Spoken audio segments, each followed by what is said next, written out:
Приветствую, это снова Илья и мой канал Антимрак. Вот у меня тут недавно спросили в комментарии под моим видео про потребление, не являются ли мои видео предметом потребления для слушателей. И я ответил, что мои видео могут стать предметом потребления вследствие их восприятия зрителям как предмета потребления. Собственно, что я имею в виду под потреблением в своих роликах? В своих роликах, говоря о потреблении в некоем условно-негативном ключе, я имею в виду потребление, становящееся самоцелью, но не для удовлетворения настоящей потребности.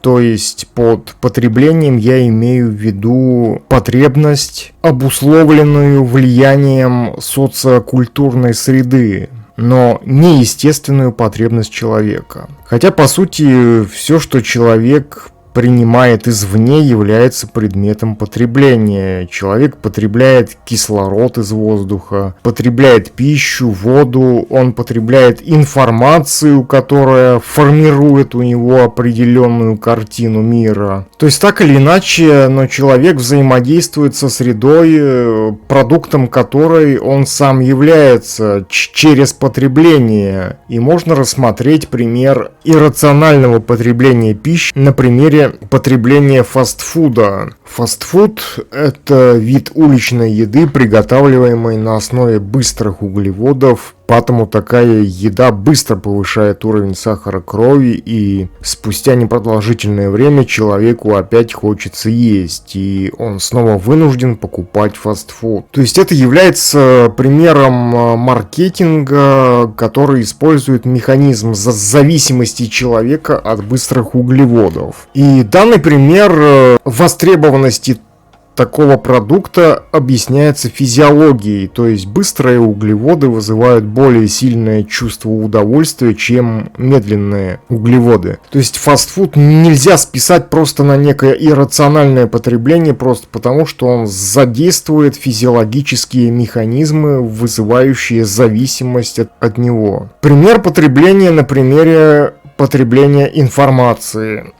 Человек также потребляет информацию, телевидение, книги, журналы, интернет и так далее. Общение с различными людьми – это тоже потребление, потому что человек слушает других людей. Но вся суть заключается в том, какое влияние оказывает на человека та или иная информация. Например, человек смотрит фильм для того, чтобы отдохнуть после рабочей недели, и он априори воспринимает его так, как будто бы этот фильм является изначально чем-то хорошим, светлым и безобидным, хотя любой фильм конструируется в соответствии с определенной идеологической целью, которая конструируется под то, чтобы зритель ее принял, сам того не замечая. Например, в СССР не было неидеологических фильмов, они все форматировались под донесение до человека идеологических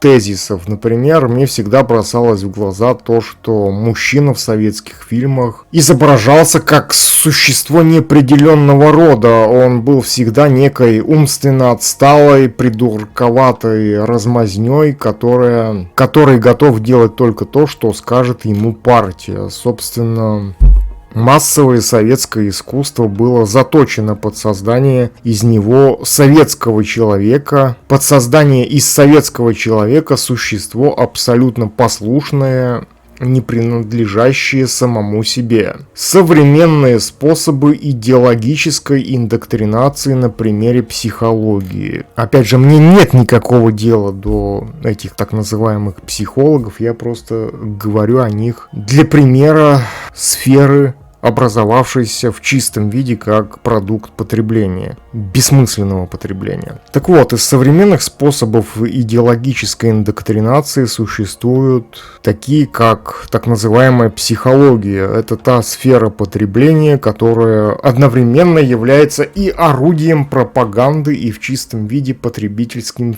фейком. Со стороны идеологов и психологической шушеры психология — это информационная сфера, которая не имеет никакого отношения ни к одной из областей человеческой жизни, но в глазах потребителя психология — это нечто научное, что якобы имеет отношение к объективным процессам в человеке. Так называемая психология является примером идеологической индоктринации через образ научности. Тем более, что потребители привлекают красивые истории вроде так называемой детской травмы, так как позволяет ничего не предпринимать для изменения своей жизни через воздействие на ее реальные элементы в реальном времени. То есть сам человек, потребляя те же самые психологические услуги, добровольно становится рабом идеи о том, что он может стать кем-то, кем он не является в текущий момент времени. И пример психологии показывает то, как человек добровольно становится потребителем психологической информации в видео или информации, предоставляемой через психологическую так называемую услугу. То есть психология — это в чистом виде информационный фейк, позиционируемый как якобы нечто научное и потому ценное. Хотя даже никто не знает из тех же самых психологов, что изучает психология. Любая настоящая наука имеет дело всегда с предметом. Физика, допустим, имеет дело с миром физических явлений. Медицина имеет дело с предметом в виде человеческого организма. Химия имеет дело с химическими элементами. Психология не имеет дела ни с чем. Ее идеологические сторонники лишь продвигают идею о том, что есть якобы какие-то настоящие или не настоящие психологи, относя первых к категории инфо-цыган, как будто бы есть психологи не инфо-цыгане. Но на самом деле я ничего не имею против психологов, потому что так или иначе спрос на их так называемые услуги создают сами люди, которые эти услуги потребляют. И как раз в случае с психологией слово «потребление» отражает саму суть этих услуг. То есть такие услуги оказываются для потребления ради потребления. Они не воздействуют ни на какой конкретный предмет, как, допустим, это делает медицина.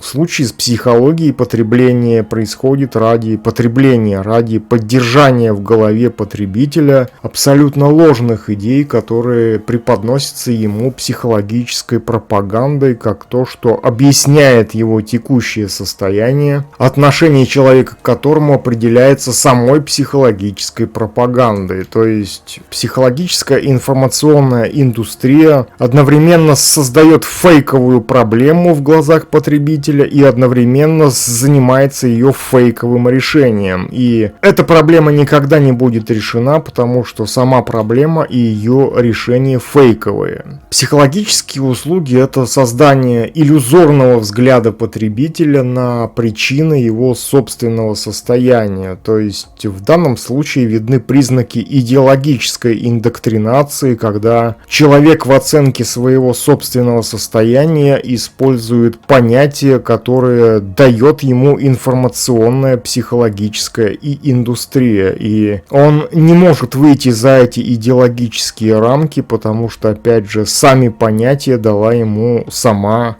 же психологическая индустрия, усиливающаяся влиянием при помощи массовой культуры. И с становлением интернета общедоступным информационное распространение психологической индустрии выросло в разы. Теперь создание психологических так называемых проблем у потребителей приобрело характер эпидемии. Чуть ли не каждый считает, что ему нужен психолог, но никто не знает для чего. И есть люди, например, предоставляющие услуги шиномонтажа, или есть проститутки, от услуг которых возможно получение удовольствия, но какую такую услугу предоставляет психолог с гуманитарным образованием, ссылающийся на какого-то австрийского писателя-фантаста Фрейда, клепавшего свои генитальные теории под воздействием колумбийского порошка, и искренне верующий в научную состояние самостоятельность психологии. Психолог — это такой же, по сути, обыватель, как и тот обыватель, который пользуется его магическими услугами. Допустим, наиболее предприимчивые психологи понимают, что психология — это в чистом виде способ для заработка, но не для какой-то некой помощи людям, которая выражается непонятно в чем. Но верующий непредприимчивый психолог сам верит в существование неких психологических проблем у себя, и поэтому он считает, что может оказывать помощь, не имея ни предмета воздействия, ни инструмента воздействия, но ссылающийся на некую научность психологии, потому что ее основоположниками были всякие там Карлы Густавовичи Фрейды и Зигмунды Ивановичи Юнги. Причем ссылка на некоего авторитета безотносительно к тому, какими доводами объясняется научность той или иной их теории, выковыренной из носа, является одним из первых признаков любого верующего человека, в том числе и верующего в психологию. Собственно, вера — это и есть основной двигатель спроса на психологические информационные услуги, потому что вера всегда приводила и будет приводить к культу авторитета. Раньше, допустим, авторитетами для обывателей были попы, сейчас авторитетами являются психологи. И большинство уверено в том, что это какие-то особенные некие специалисты, но в чем они являются специалистами, никто из обывателей не знает. Но они считают их некими специалистами только потому, что им сказали об этом по телевизору, и у них большая аудитория в Ютубе. И так называемая психологическая проблема обывателя создана самой психологической пропагандой, но обывателю это нравится, его привлекает такое объяснение его якобы какой-то проблемы. Всего хорошего, до свидания, до встречи в новых видео.